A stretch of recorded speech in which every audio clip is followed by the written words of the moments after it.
Muchísimas gracias por estar en sintonía nuestra en esta jornada. Este próximo 7 de octubre se cumplen 40 años de la inmolación de Ernesto Che Guevara. Pues bien, el escritor nacional Tomás Molina Céspedes ha preparado su última obra que titula ¿Cómo ubiqué al Che?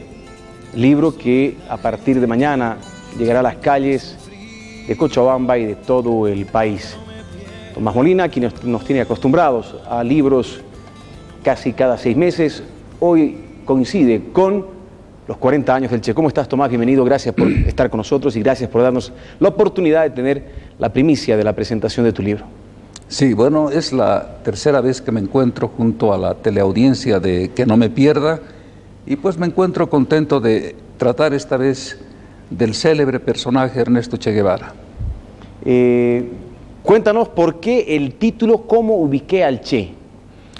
Bueno, hasta hoy existe una controversia histórica sobre quién denunció la presencia del Che Guevara en Bolivia, porque cuando aparecieron las guerrillas el año 1967, nadie sabía a qué orientación respondían. Las investigaciones iniciales que se hicieron determinaban que se trataba de narcotraficantes. Otros señalaron que se trataba de guerrillas del MNR, otros de la Falange, del PRIN, en fin, pero no se sabía con exactitud a qué orientación respondían. Y cuando se produjo el primer choque armado, el 23 de marzo del año 1967, es cuando el gobierno tomó medidas para determinar con precisión quiénes estaban en Ñancahuazú y principalmente quién dirigía la guerrilla del sudeste. Y bueno, el libro titula ¿Cómo ubiqué al Che? Porque el general Barrientos, por entonces presidente, convocó al director nacional de investigación criminal de entonces, al detective Guido Benavides Alvisuri, y le dio la misión de investigar e informar quién era el que dirigía la guerrilla en Ñancahuazú. Y pues el libro trata sobre esta historia de cómo Guido Benavides Alvisuri organizó un operativo, se metió al monte y tuvo la suerte de chocar con la vanguardia de la guerrilla y ser prisionero del Che por 2 horas. Cómo logró fugar de su prisión, cómo llegó hasta Muyupampa y cómo detuvo a Regis Debray y Ciro Bustos, pues lo leerán en el libro. El libro es una entrevista muy larga que yo le hice a don Guido Benavides en Chonchocoro. Él cumplía la máxima pena en la cárcel de Chonchocoro, donde él se encontraba hasta hace poco, y él, con el respaldo de documentos, con la felicitación que recibió del general Barrientos, y lo más importante, con el respaldo del diario del Che Guevara, que en el día correspondiente al 19 de abril, se consigna el dato de que 3 agentes de policía fueron detenidos por la guerrilla y estuvieron por algunas horas como prisioneros de la misma en las cercanías de Muyupampa. Los detalles de cómo organizó el operativo y de cómo logró ser prisionero del Che por un par de horas está con bastante detalle en el libro que presentaré mañana. ¿Y cómo consigues que Guido Benavides te cuente su versión? Bueno, yo fui director nacional del sistema penitenciario por 2 años y medio. Soy el director que más tiempo duró en este difícil e ingrato cargo, y por razones de mi trabajo yo visitaba con bastante frecuencia el penal de Chonchocoro, donde casi todos los presos están condenados a 30 años de presidio. Entonces allá yo conocí a personas que estaban condenadas no solamente por delitos comunes, sino también por delitos vinculados a actividades políticas.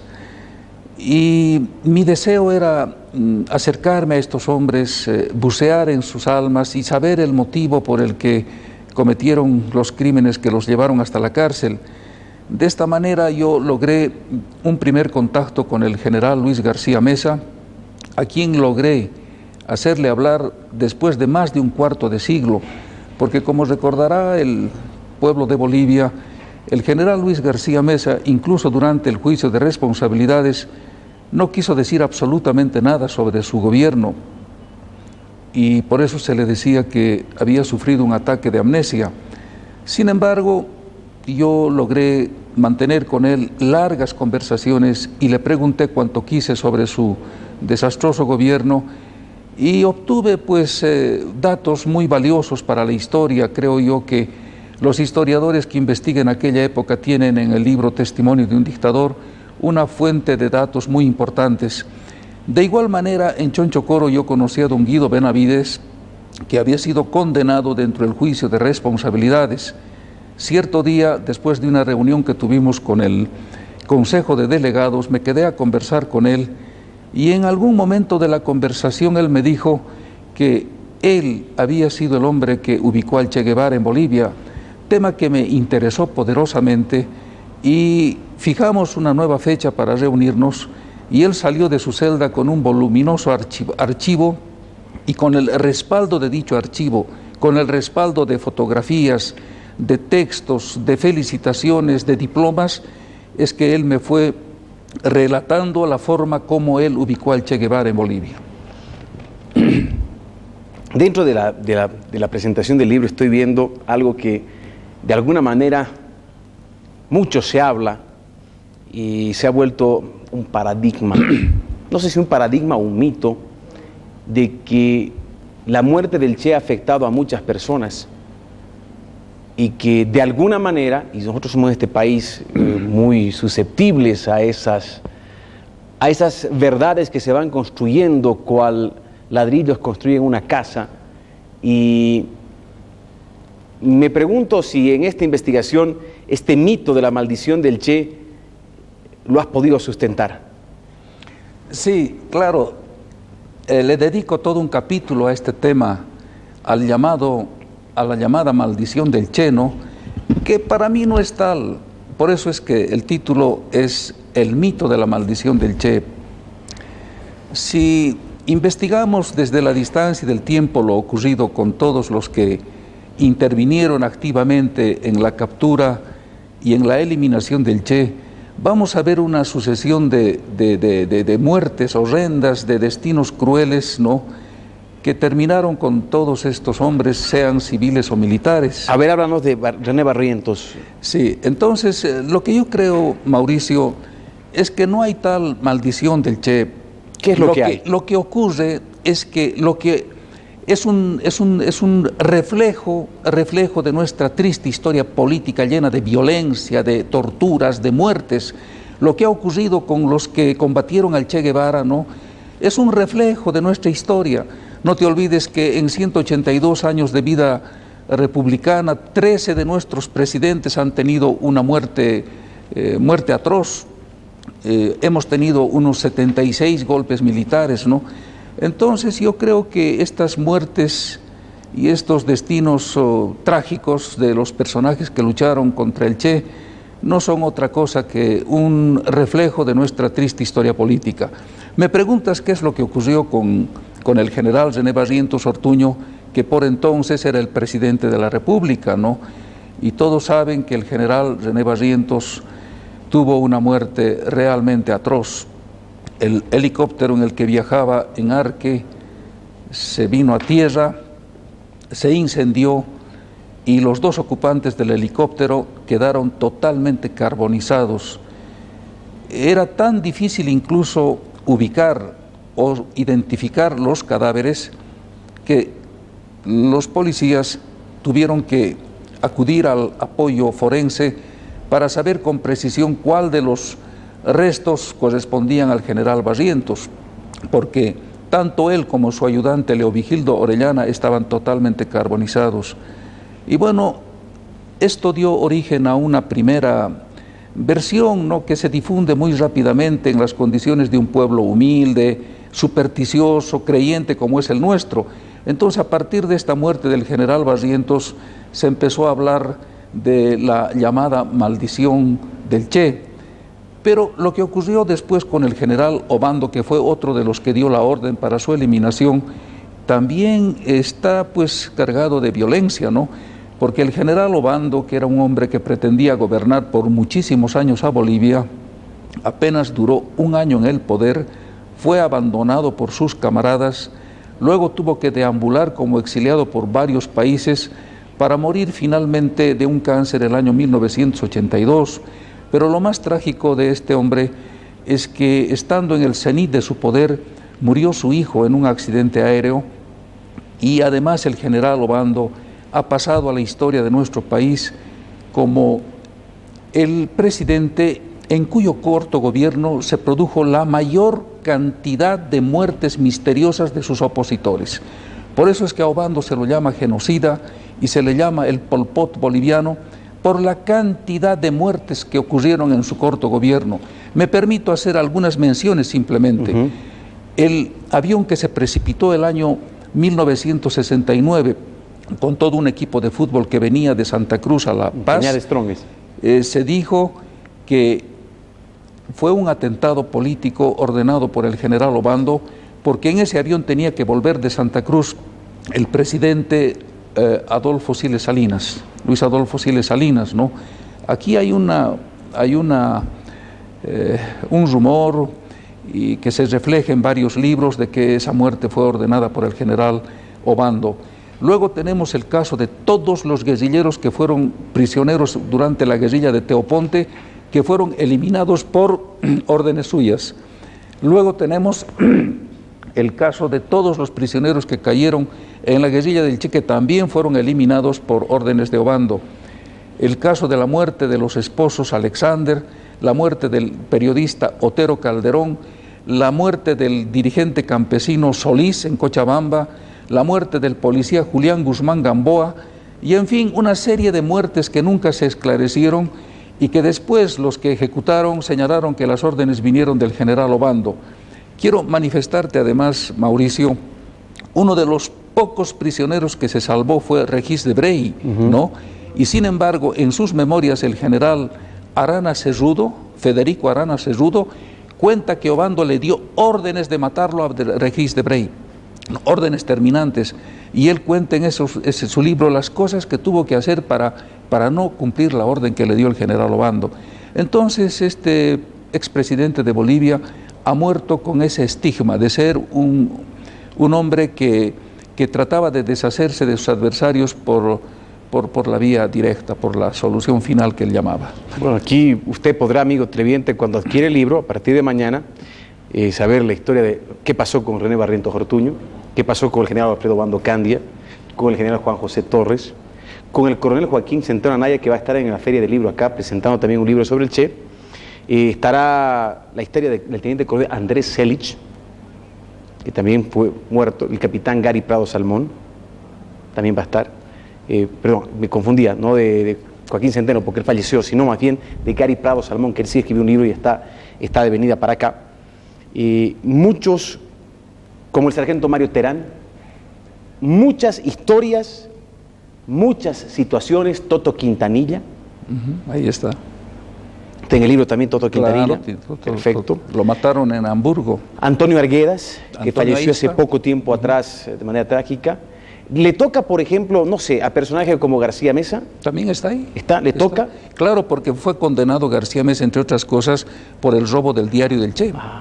Aun cuando el general García Mesa... ¿Y llega alguien más de nuestros días? Claro, Gonzalo Sánchez. ¿Y cómo le toca a Gonzalo Sánchez?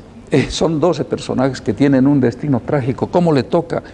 Ocurre que los restos del Che Guevara fueron encontrados cuando él era presidente de la República, y un equipo de médicos cubanos y argentinos trabajando sin horario, digamos, ubicaron una fosa común el día 28 de junio del año 1997, faltando 2 meses para la transmisión del mando.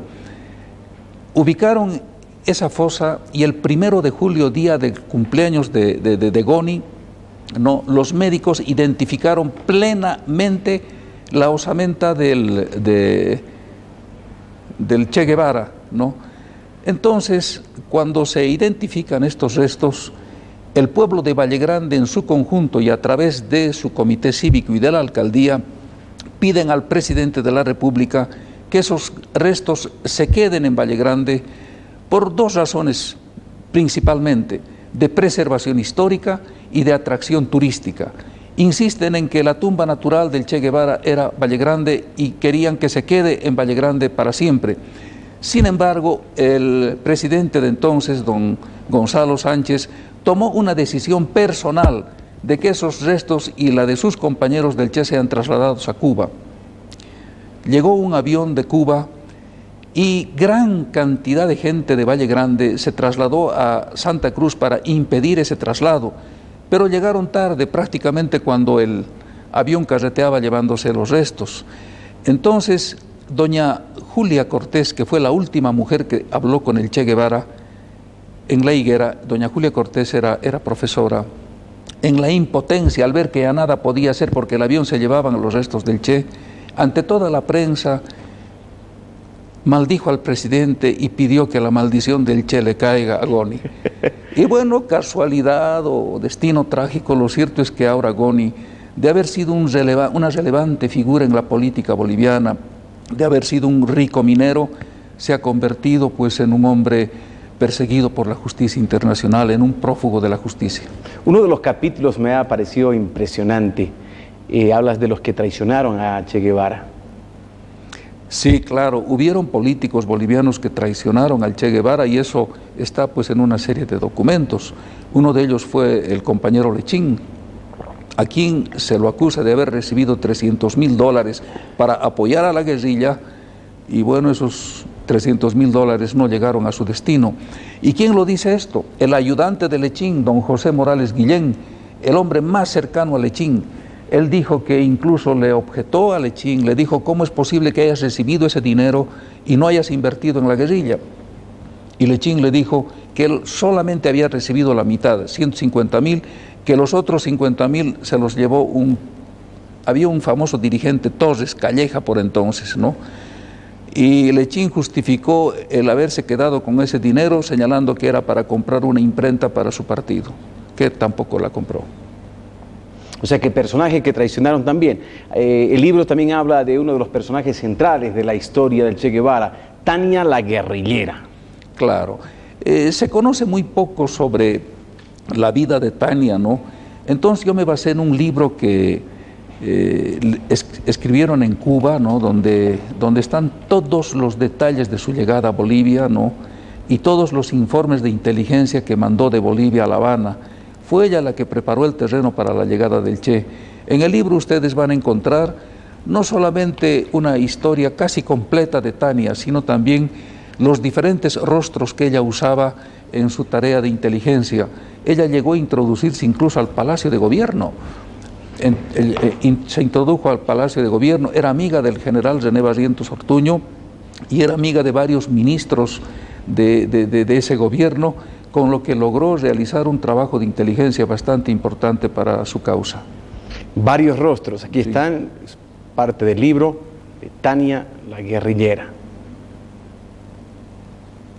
Sí, estos rostros ella los usaba en diferentes circunstancias hasta que finalmente ella, por pura casualidad, se quedó en la guerrilla, porque ella llevó al monte a Regis de Brey y a Bustos y ya no pudo salir del monte.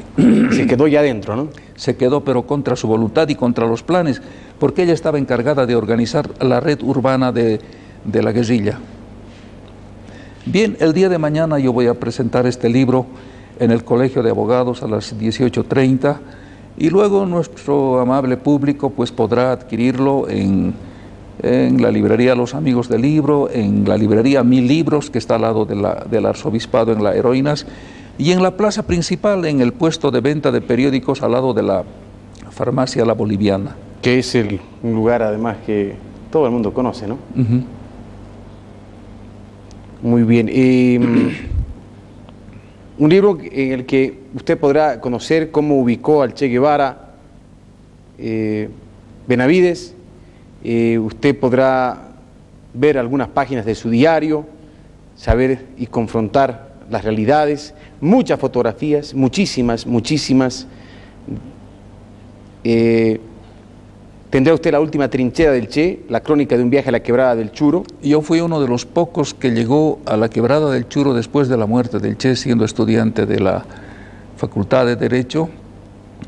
Fui con un condiscípulo de estudios y la memoria de aquel viaje es que yo la transcribo 40 años después. ¿Qué tiene que ver esta portada que le vamos a mostrar a nuestros amigos televidentes, querido Tomás? Fue la portada de la primera versión de este artículo que yo escribí y que fue publicada en el periódico Los Tiempos. Ocurre que cuando yo traje el texto, después de aquella experiencia que tuve en la quebrada del Churo, nadie quiso publicar en Bolivia, hasta que lo mandé al exterior y fue publicada en Chile, a la Argentina y en México. Y solo cuando mostré las revistas en el periódico Los Tiempos recién la publicaron, pero ya con un año de retraso. Y como han pasado 39 años, pues yo lo vuelvo a reproducir en el libro como un relato de la entrevista que le hice al campesino que ayudó al ejército a ubicar al Che Guevara. Aquí tenemos una foto. Así llegué. ¿Cuál eres tú? Ese que está con el lazo y con el sombrero. Al medio, el más alto. Sí, y el que está de cuclillas es José Luis Ancieta, que ha muerto hace 3 meses, no un abogado, que me acompañó y fue el que llevó la cámara fotográfica. O sea, tu interés por este tema ya data de muchos años, desde que era yo estudiante. De muchos años. ¿Qué número de libro es este, Tomás? El 10º. 10º. Imagínese. El mito de la maldición del Che, me parece, estoy ojeando y te digo, esto va a levantar polémica. Y además lo ubiqué al que lo mató al Che. ¿Y tienes una entrevista con él? No pude, es ¿No? imposible, él no concede entrevista a nadie, pero vive en Santa Cruz. ¿Y hablaste? ¿Y sabes dónde vive? Y por eso digo que es una maldición, ¿no? Porque es un destino cruel el que tiene. Vive dentro de la 8ª división. Vivir 40 años dentro de un cuartel y no poder salir o salir ocultamente es una desgracia. Entonces... Mario Terán. Sí. Un personaje que el otro día salía en el periódico que ha sido operado de la vista precisamente por médicos cubanos. Sí, sí. ¿Ironías de la vida? No concede ninguna entrevista a nadie, tal vez bien, ¿no? Por su tranquilidad. Porque ahora nadie sabe cómo es su rostro, nada, y seguramente cambió de identidad incluso. El periódico informaba que fue su hijo quien visitó a los médicos para agradecerles. Para decirles gracias. Muy bien, ese libro, ¿Cómo ubiqué al Che? El 10º libro de nuestro querido amigo Tomás Molina, que gentilmente ha llegado una vez más con nosotros para darnos el privilegio de poder contar con este primer libro que a partir de mañana se encuentra a la venta, ya lo sabe, en la plaza principal, al lado de la Boliviana. Es uno de los puestos más tradicionales, donde se encuentra absolutamente todo tipo de lectura. En los amigos del libro, por supuesto. Me dijiste en 1000 libros. En 1000 libros. Al lado del arzobispado. Al lado del arzobispado. O sea que a partir de mañana, compre su ejemplar, disfrute una vez más. ¿Ya tienes algo en mente? Ahí está. Para sorprender una vez más. ¿Este será el próximo libro? Sí. Se va a llamar Che Prisionero. En el Alto Perú no se respeta la vida del prisionero. Sí, es la verdad. Y voy a demostrar desde la fundación de la República cómo al prisionero siempre lo hemos fusilado. Un caso se me viene en este momento. Daza vino de Europa a defenderse y lo mataron en Uyuni. Es un simple ejemplo que te doy. Casi siempre a todos los mataron. Muchísimas gracias, Sí, Tomás. gracias. Felicidades una vez más por un extraordinario libro.